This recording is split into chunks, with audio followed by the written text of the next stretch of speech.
All right, so let's talk about Barcelona. Barcelona versus Sevilla, 3-0 win. Jesus Christ. Barca looks pretty good. I thought Sevilla in the first 15 minutes was kind of the aggressor and putting Barcelona on the back foot, which is to be expected. They were playing the Sanchez Pizjuan, and Sevilla has great players. You know, they can do that to you. But after that initial wave of pressure kind of faded away, it was all Barca, and that the attacking trio of Rafinha, Lewandowski, and Dembele, man, those three seem to be on the same wavelength right away. Yeah. Uh, so I'm almost equally critical of Barca this week. I didn't think it was a convincing win. Even though it was 3-0, Barca The started game off was wrapped up like by the 50th minute, though. It was 3-0 already in the 50th minute. Barca started off extremely sloppy. The defense was all over the place. So many close chances that were most of them called back because of offsides. But there was that one chance that was called offside by En-Nesyri where he should have scored, and he was barely offsides. In the replay, I still thought he might have been on, but barely offsides. Ter Stegen with a great save that doesn't count because it was offsides, but I don't know. There's still, and maybe it's just lack of chemistry because it's a lot of new players, especially in the back line. This week we started with Araujo, Garcia, Kunde, and Balde in the back, and I don't know. It's what's so obvious to me is that we need a true right back because we can't have I think Kunde is Araujo. doing all right. He's doing all right, but it's very obvious that he's not a right back and that there are always those gaps, especially in the first 20 minutes. Most of their attacks came down the right wing, or, well, Sevilla's left wing, Barca's right wing, because he wasn't there, whether he was pushed up too high, couldn't get back, or there was just miscommunication. Araujo had to cover the right side a lot, and Kunde sometimes was nowhere to be found, which opened up a lot of spaces in the middle and allowed for some pretty threatening counterattacks by Sevilla. So I think that that back line needs to be sorted out. Obviously, we have Alonso coming in and Bellerin coming in. Uh, and regardless of what anyone will say about Bellerin, including myself, who knows how he's going to do, but at the very least, we'll have a true right back because it's so obvious that Xavi does not trust any of the players that he has or has had in the last season and a half, or the last, season and a half or half season, to play right back. None of them, including Roberto, who's been their makeshift right back for a few years. He doesn't trust any of them. He sent Dest out on loan, and he made this signing for Bellerin, what I think out of desperation, but we'll see. But to your point, um, one of the things that I did like about the game or seeing in the game is that even if it's an ugly win, Barca now can grind it out. Um, and I think that speaks to the quality of the new transfers that came in. The the goals seemingly came from the quality of the players that we have doing their own kind of individual thing, which is something that I hadn't seen before from Barca in a long time besides Messi. Whether it's a ball over the top from half field to Lewandowski, who's clinical in front of net, or it's who was it rushing down the line to get that cross in. Um, oh no, it was the first goal when Lewandowski takes the ball down and sure he tries to chip the keeper, doesn't get it, but then Rafinha's there to head it back in for the first goal. Uh, it feels like what would happen before is that in these tough times for Barca, they would kind of just resort to passing the ball around the top of the box, waiting for Messi to do something or someone to do anything. But now we have players that are willing to go create something, and they're willing to go fight for their chances. And the quality of the new players that we have is that they're players that in any moment can make something happen, which is something that we didn't really have besides Messi for the last few years. Dembele can rip down the wing, take a long shot. Lewandowski's clinical in front of goal. If you get him in the right position, he's probably going to put it in. Rafinha has great service in the crosses, as does Dembele. And now we actually have a target in the center, which we haven't had for Lord knows how many years. But yeah, I thought it wasn't the most convincing win, but we pulled it out. And even in the middle, when we had all of our older players there, there wasn't a lot of winning the ball back. There wasn't a lot of um, hunger for the ball in the middle. It was kind of just sitting, hoping that we weren't going to get scored on the defense. A lot of the time, our midfield was caught up the field. Now we have Gavi, who I love this kid, man. The way he is hungry for the ball and will fight for it no matter what. His tenacity in the middle is something that's so refreshing to see on the Barca squad. The which one was it? I think it was the last goal. The reason that that goal even was able to happen is because Gavi chased the ball down, fought for it in Barca's own half, won it, and then a great pass down the wing to Dembele, whose pace is a true catalyst for Barca's attack. And then he was able to go down the wing and create that next goal. So, yeah. Look, I understand as a Barca fan the inclination to like be very nitpicky and criticize every little thing. I do the same thing with Real Madrid. This was a good performance by Barcelona. It was a I didn't say good it was performance. bad. I didn't say it was bad. I Listen, said listen, listen. You're playing at Sevilla. Granted, Sevilla is having a really rough start to the season, but when they're playing at home in the Sanchez Pizjuan, they're coming out with a high energy. That's what their fans want. So I don't even think like there's no way that you're going to set up a team that doesn't get put under pressure at any point during the season. There's going to be stretches in games where you are getting dominated and you just need to survive. That happens to every single team, no matter how good you are. So the fact that Barca was able to withstand that pressure and then take over the game and put it away with 3 goals before the 50th minute, that to me is way improved as to where you were just like 5 months ago. And I agree with you too. I see the change in mentality in the Barca team where before there was no hunger to win the ball back. It was just kind of like everyone wanted to be a pretty boy and just score goals or whatever. No, this Barca team is in the dogfight. They're in the trenches winning back balls, and you create like a lot of danger, off of stealing the ball and then getting it out to Dembele or Rafinha on the wing. So it was a good performance by Barca. I understand like you want to pick little here, little. It was a good performance. Barca's looking good. all right. So maybe you're right. Maybe I'm a little nitpicky on Barca, which is true. And maybe that sounded a little harsher than I intended it to. All I'm saying is that it was a very slow start. I still saw a lot of gaps in the defense um, throughout most of the game. It's not like Real Sociedad. It's not like Sevilla didn't have their chances. They had a lot of decent chances to get in. Barca was under threat a lot, and I guess my main point with all the negativity is actually, I guess, a positive in that even in these situations that Barca has been in before, where the team kind of seemed to hang their heads, kick the grass, and just wait for something miraculous to happen off of the boot of Messi or Suarez or Neymar years and years ago. The players that we have now are willing to go out and get it on their own. And even if it looks like nothing's really happening for Barca, in a second it can change because of the players we have now. So Gavi is always in the dogfight in the middle, fighting for possession.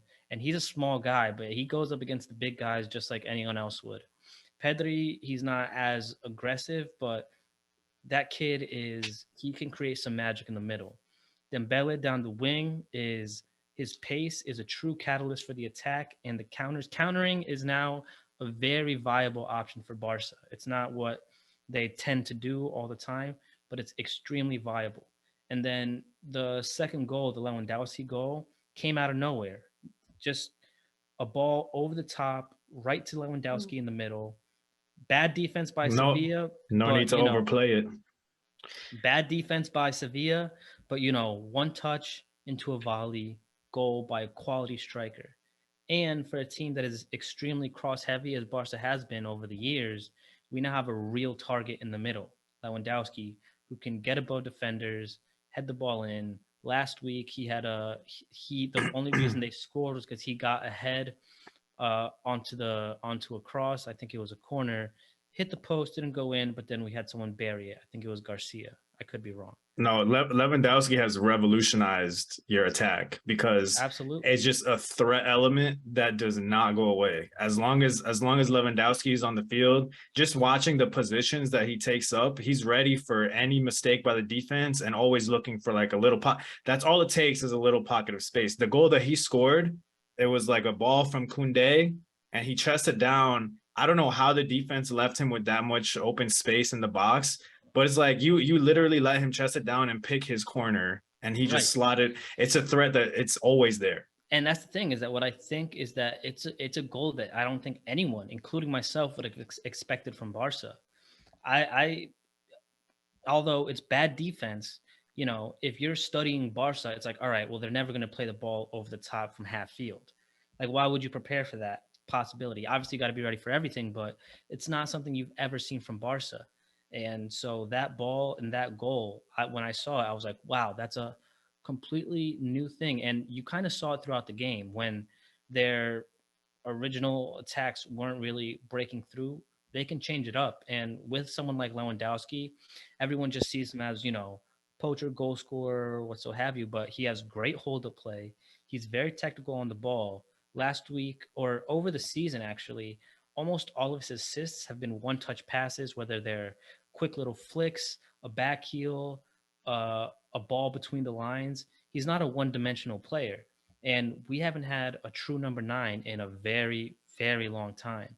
So to see someone who is a true number 9 in terms of goal scoring, but can also create, is extremely refreshing. And it does allow Dembele, Rafinha, even Gavi, De Jong to make those runs into the middle when the striker has the ball, because that's an option now for Lewandowski to hold up the ball or just do a quick flick, one touch pass, whatever it is, into another player running into the box or down the wing. I'm not saying I'm unhappy with the performance. I'm saying it wasn't, in my opinion, as convincing as I would have liked it to be, regardless of the scoreline. I'm not even like, the scoreline could have been whatever. If it could have been a 1-0 win, but if Barca was clearly dominant throughout the game, well, that would have been good. But I think my main takeaway is that even in a game where Barca is not in full control, they can still pull out a victory in a big way. 3-0 is not a small scoreline, and the first half, for a team that's so used to having possession of the ball and getting their rhythm going, the first half, I think the possession was like 51-49% to each. And there was a point in the first half, I think it was 30 minutes in, where the possession was 60-40 in favor of Sevilla. So my main point is that seeing that and then seeing them still be able to pull out these goals is I like it a lot. It's more entertaining when it's an even possession game. Those 70% possession games are boring to watch, anyways. Well, they're fun for me. So, But no, to your point, there is a big shift in the way Barca, like when you have the ball and you're attacking, it still feels like Barcelona in the sense, the build up play and the yeah. passing, but it is not the 75% Barcelona possession that has been so famous and well known. How do you feel about that? Well, I mean, for me, I don't even think that the whole Barca thing was about possession. It was about the way they passed the ball. And I thought that it had been lost for a long time, regardless of the possession. I think that so often over the last few years, Barca would just get to the top third and then pass the ball around the box, hoping to find an opening. That never really came unless Messi created it, or every once in a while there was a darting run into the box. But now it's so dynamic, so free flowing, and even without 80% possession, when they have the ball and they're passing well, it looks good. The first Barca style that revolutionized the world is tiki taka. It's not about possession, it's about the way they pass the ball in tight spaces in order to keep the possession and then swing it out to another point of attack. That was what the style was that revolutionized the way that not only Barca, but the world played soccer. It wasn't so much about the possession. People made it about the possession, but it was the way they passed the ball and the way they were able to move the opposing defense into uncomfortable positions that created all these different openings. And I see that happening a lot more now with Barca, and I really like it, regardless of the possession. I think though the possession thing and the tiki taka thing, especially under Guardiola, he used the possession in a sense as a form of defense, you know, like to control Absolutely, yeah. to control the other team and really make it so that they're only going to have a few chances to break. And then when they have to keep defending and running the whole time, it like mentally breaks the other team. This Barca is much more like defense through actually defending, which you know, which I think is a good thing. And also, when you don't overwhelm the other team with possession, it gives you more opportunities to score in a weird way, because when they come out, now you have the opportunity to break. And with players like Dembele and Rafinha, you can break on pretty much anybody. So I personally think I like this new Barcelona more. I mean, I still hate them, but I like them more than I have like Barcelona teams in the past that just Right. infuriated me with like these boring games. So, and that kind of goes to my point. And like you said, it wasn't about having the possession. It was because, in my opinion, in the last, I guess, few years, they were so focused on possession, just keeping the ball, but they weren't doing anything with it. You know what I mean? Like it was just, we have the ball, so good. There's a clear vision now. There's a But clear vision. before that, before Pep left, it was we have the ball, let's do stuff with it. And so when it got boring with Barca, when they would just pass back from the attacking third all the way to Ter Stegen, before it was let's pass the ball back, bring them out, and then we're going to go right back into the middle with these quick passes and go down the lines or go down the middle. That was kind of what Guardiola was doing, but not many teams and coaches can kind of create that sort of system. If I And was you a know, coach, I would have Barca, just had my team like stay on the top of the box, even when even when even when they they pull. went back, Yeah. yeah. Um, but yeah, so it seemed like they were just getting the ball into the third and then just keeping it, and then they get to say, okay, well, we had 70% possession, so we were clear in control. But really, they weren't. They weren't in control. They just had the ball. That was it. And to be fair, you know that those legendary years that Barca had, they kind of had the perfect team to do that. Yeah. They had uh, the best trio to ever exist in the middle. They had One of the no the best trio to ever exist in the middle. They had, you know, they had Messi, and you know, in that golden year of theirs, they had who else? Eto'o. They had you know, legendary defenders. They had Puyol, Dani PK, Alves, PK. Piqué when Yeah. he was great. Um, and I forget who their left back was, but you know, but I guess the point is that people started identifying Barca with just possession because that's what they became. But originally, it was a lot more about, like you said, dragging the defense or the other team out by having the ball. So they would drag the other team out, and it would create space, like you said, and then they would just go right back into the middle and into the attacking third, exploiting those spaces with the quick tiki-taka passes. And then the last few years, they really didn't have any of that. It was just we have the ball, so good, and that's not good if you're not doing anything with it.